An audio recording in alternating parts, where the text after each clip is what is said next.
Hello everyone and welcome to my... Today we're going to be making... So right here we have the flour, garlic, salt and pepper, and then here we have the yeast. And right here you can see that I've proofed the yeast. This is something that I recommend that you do, especially if you don't know if your yeast is still good. So it's a pretty simple recipe. It's just pretty much 4 ingredients right here, and then you have the yeast, and then we're going to be adding water with the yeast. I'm just going to add the water here, then add the yeast. We're just going to stir it until it is all incorporated and sticky. Then it'll have like a sticky ball like this, and you're going to let it rest for 18 to 24 hours. So that pretty much means that you want to make this a day before you want to eat it. You have the patience to do so. And yeah, I'm gonna wash my hands.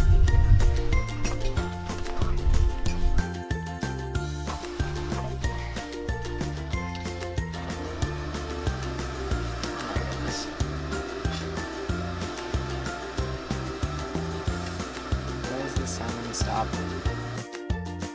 So this bread has been rising for about 18 hours or so, and you can tell that it is expanded quite a bit, which is a good sign. That means that your yeast is working.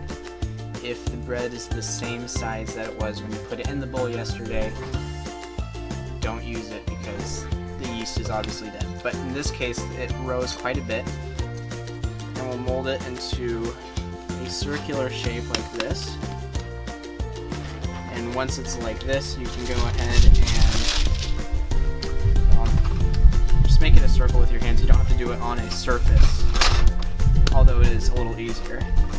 So this right here, the surface that we'll be using to bake in, is a skillet. It's like a cast iron skillet that I grease with coconut oil and then sprinkled with cornmeal, and we'll put it right on perfectly like that. This will rest in the pan for 2 hours, and then we'll go ahead and bake it. How's that sound again? Great. So now the bread has risen quite a bit, and you can tell by pressing it, and it creates an indent and doesn't pop back up.